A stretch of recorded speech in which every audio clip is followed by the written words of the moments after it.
बिस्मिल्लाहिर्रहमानिर्रहीम अस्सलाम वालेकुम नाइम ब्रदर्स टीवी मुबारक जी ਤੁਹਾਡੀ ਖidmat ਚ ਹਾਜ਼ਰ ਹੈ ਅੱਜ ਦੇ ਤਫਸੀਰ ਦੇ ਨਾਲ ਨਾਜ਼ਰੀਨ ਸਾਡਾ ਚੈਨਲ ਨਾइम ब्रदर्स टीवी ਸਬਸਕ੍ਰਾਈਬ ਕਰ ਲਓ ਤਾਂ ਕਿ ਆਉਣ ਵਾਲੇ ਪ੍ਰੋਗਰਾਮ ਤੁਹਾਨੂੰ ਮਿਲਦੇ ਰਹਿਣ ਪਾਕਿਸਤਾਨ ਤੋਂ ਸ਼ੁਰੂ ਕਰਾਂਗੇ ਉਲਮਾ ਨੇ ਜਨਾਬ ਸਦਰ ਪਾਕਿस्तान ਨੂੰ ਕਿਹਾ ਕਿ ਜਿਹੜੇ ਗਾਜ਼ੀ ਸਾਹਿਬ ਨੇ ਜਿਨ੍ਹਾਂ ਨੇ ਕਤਲ ਕੀਤਾ ਜਿਹੜਾ ਇੱਕ ਕਾਤਲ ਹੈ ਉਹਨੂੰ ਬਾਇਜ਼ਤ ਬਰੀ ਕੀਤਾ ਜਾਏ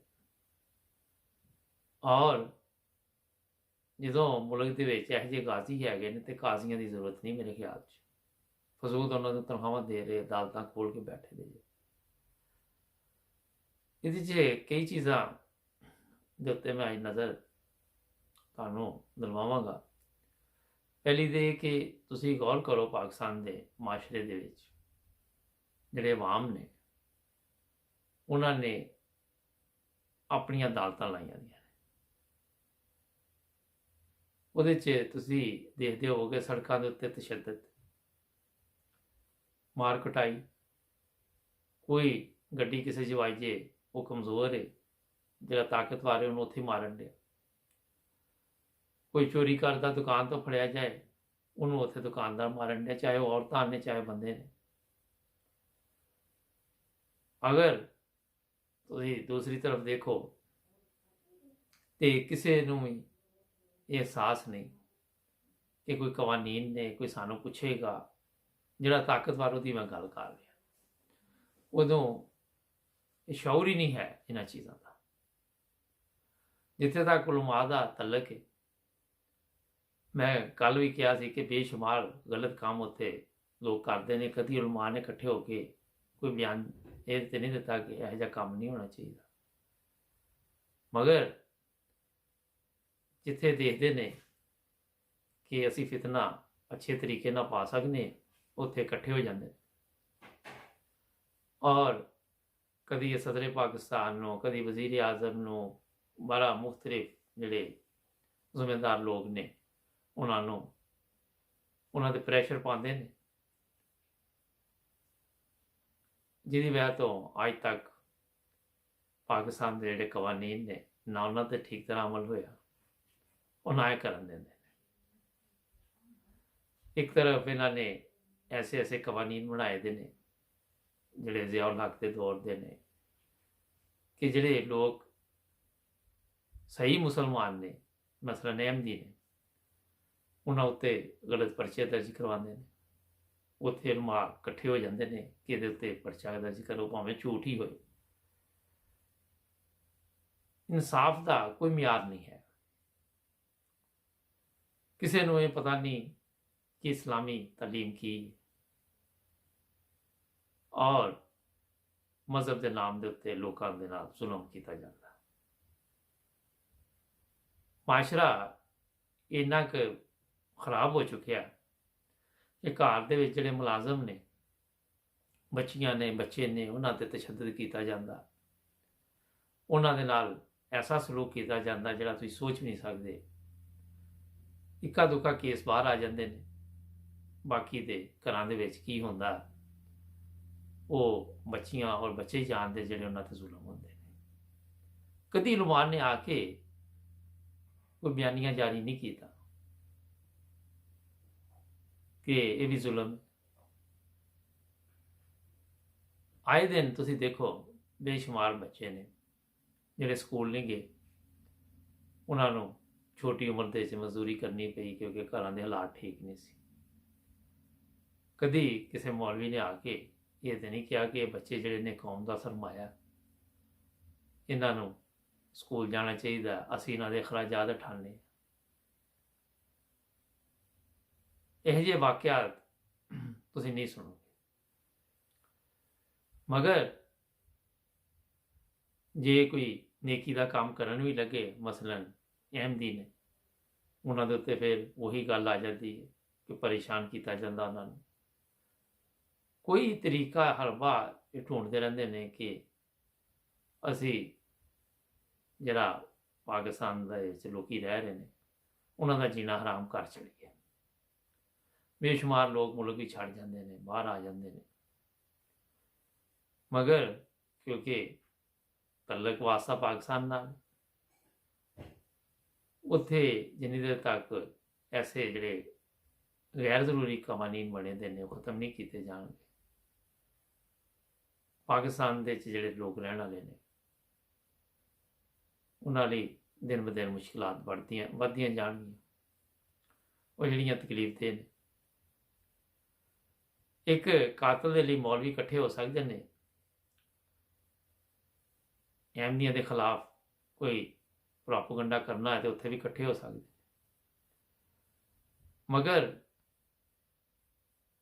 ਲੋਕਾਂ ਨੂੰ ਅਗਰ ਕੋਈ ਅੱਛਾ ਨਜ਼ਰ ਆ ਜਾਂਦਾ ਤੇ ਉਹਦੇ ਵੀ ਖਿਲਾਫ ਮੌਲਵੀ ਇਕੱਠੇ ਹੋ ਜਾਂਦੇ ਨੇ ਕਿ ਇਹ ਕੀ ਅੱਛਾ ਕੰਮ ਕਰਨ ਲੱਗੇ ਨੇ।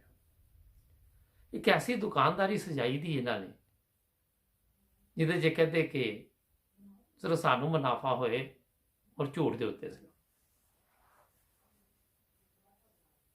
ਪਾਕਿਸਤਾਨ ਦੇ ਆਵਾਮ ਦੀ ਗੱਲ ਕਰੀਏ, ਉੱਥੇ ਆਵਾਮ ਜਿਹੜੀ ਹੈ ਉਹਨਾਂ ਨੂੰ ਇਹਨਾਂ ਨੇ ਹੋਸ਼ ਹੀ ਨਹੀਂ ਆਉਣ ਦਿੱਤੀ ਕਿ ਅਸਲ ਇਸਲਾਮ ਕੀ ਹੈ। 74 ਦੇ ਵਿੱਚ ਜਿਨ੍ਹਾਂ ਲੋਕਾਂ ਨੇ, ਮੈਂ ਅੱਗੇ ਵੀ ਕਈ ਦੱਸਿਆ ਕਿ ਕਰਾਰਦਾਦ ਪਾਸ ਕੀਤੀ ਗੈਰ ਮੁਸਲਿਮ ਨੇ ਅਹਿਮਦੀ, ਉਹਨਾਂ ਨੂੰ ਖੁਦ ਵੀ ਇਸਲਾਮ ਦਾ ਪਤਾ ਨਹੀਂ ਸੀ ਹੈ, ਮਗਰ ਕਿਉਂਕਿ ਇਹਨਾਂ ਨੂੰ ਪਤਾ ਸੀ ਕਿ ਸਾਡੀ ਦੁਕਾਨਦਾਰੀ ਜਿਹੜੀ ਖਤਰੇ 'ਚ ਭੇਜਦੀ ਜਾ ਰਹੀ ਹੈ, ਲੋਕੀ ਅਹਿਮਦੀਆਂ ਆ ਕੇ ਦੇਖ ਰਹੇ ਨੇ ਕਿ ਇਹਨਾਂ ਦੇ 'ਚ ਸਹੀ ਇਸਲਾਮ ਹੈ। ਇਹਨਾਂ ਨੇ ਉਦੋਂ ਹੀ ਸ਼ੁਰੂ ਕੀਤਾ, ਜਿਹੜੇ ਵੱਡੇ ਮੌਲਵੀ ਸੀ ਇਹਨਾਂ ਦੇ, ਕਿ ਆਉਣ ਵਾਲੀਆਂ ਨਸਲਾਂ ਸਾਡੀਆਂ ਜਿਹੜੀਆਂ ਨੇ ਉਹ ਬਰਬਾਦ ਹੋ ਜਾਣ, ਔਰ ਉਹੀ ਹੋਇਆ। ਤੁਸੀਂ ਦੇਖ ਲਓ, ਬੇਸ਼ੁਮਾਰ ਲੋਕਾਂ ਕੋਲ ਤੁਸੀਂ ਚੱਲ ਜਾਓ, ਖੁਦ 200 400 500 ਦੇ ਕੋਲ ਜਾਓ ਟਾਈਮ ਕੱਢ ਕੇ, ਉਹਨਾਂ ਨੂੰ ਪੁੱਛੋ ਕਿ ਤੁਹਾਨੂੰ ਪੂਰੀ ਨਮਾਜ਼ ਆਉਂਦੀ, ਤੁਹਾਨੂੰ ਨਮਾਜ਼ ਪੜ੍ਹਨੀ ਆਉਂਦੀ, ਸਿਰਫ ਨੁਕਸ ਕੱਢੀ ਜਾਣਗੇ ਛੋਟੀ ਛੋਟੀਆਂ ਚੀਜ਼ਾਂ ਦੇ ਉੱਤੇ। ਮੇਰਾ ਨਹੀਂ ਖਿਆਲ ਕਿਸੇ ਨੂੰ ਪੂਰੀ ਨਮਾਜ਼ ਵੀ ਆਉਂਦੀ ਹੈ। ਦਾਤਾ ਦਰਬਾਰ ਦੇ ਬਾਹਰ ਮੈਂ ਦੇਖਿਆ ਪੀਰ ਬੈਠੇ ਦੇ ਨੇ, ਆਪਣੀ ਕਮੀਜ਼ ਫਟੀ ਦੀ ਹੈ, ਲੋਕਾਂ ਦੀ ਤਕਦੀਰ ਬਦਲ ਰਹੇ ਨੇ ਕੁਰਾਨੀ ਯਾਦ ਦੇ ਨਾਲ। ਆਪਣੇ ਆਪ ਨੂੰ ਸੂਰਤ ਇਖਲਾਸ ਨਹੀਂ ਆ ਰਹੀ।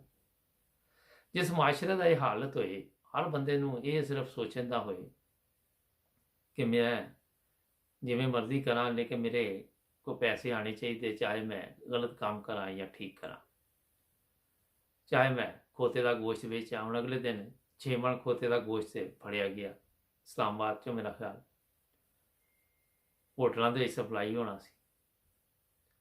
ਤੁਸੀਂ ਗੌਰ ਕਰੋ ਨਾਜ਼ਰੀਨ, ਕੁੱਤੇ ਦਾ ਗੋਸ਼ਤ, ਖੋਤੇ ਦਾ ਗੋਸ਼ਤ, ਡੱਡੂਆਂ ਦਾ ਗੋਸ਼ਤ, ਪਤਾ ਨਹੀਂ ਕੀ ਇਹ ਉੱਥੇ ਜਨਾਬ ਵੇਚਦੇ ਨੇ।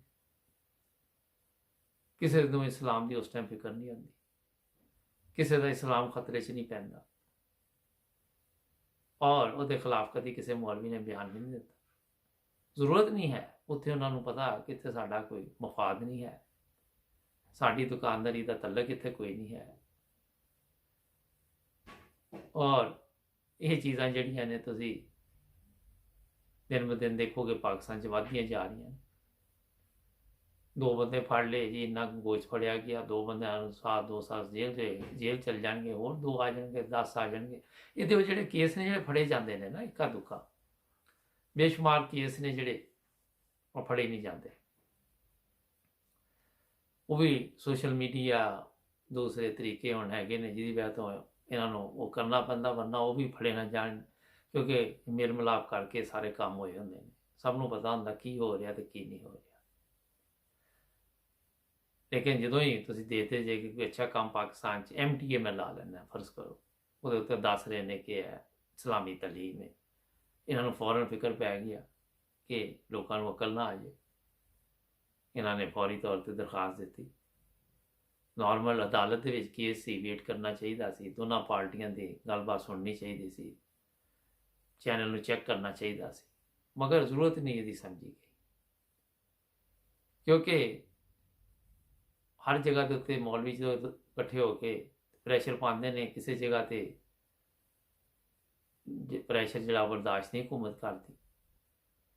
ਜਿਹੜਾ ਗਾਜ਼ੀ ਸਾਹਿਬ ਨੇ ਕਾਰਨਾਮਾ ਅੰਜਾਮ ਦਿੱਤਾ, ਉਹ ਵੀ ਮੇਰੀ ਇਤਲਾਹ ਹੈ ਕਿ ਜਿਹੜਾ ਬੰਦਾ ਕਤਲ ਹੋਇਆ ਉਹ ਅਮਰੀਕਨ ਨੈਸ਼ਨਲ ਹੈ, ਹੋ ਸਕਦਾ ਅਮਰੀਕਾ ਵੀ ਇਹਦੇ ਵਿੱਚ ਇਨਵਾਲਵ ਹੋਏ, ਪੁੱਛੇ ਵੀ ਕਿਉਂ ਸਾਡਾ ਬੰਦਾ ਕਤਲ ਹੋਇਆ।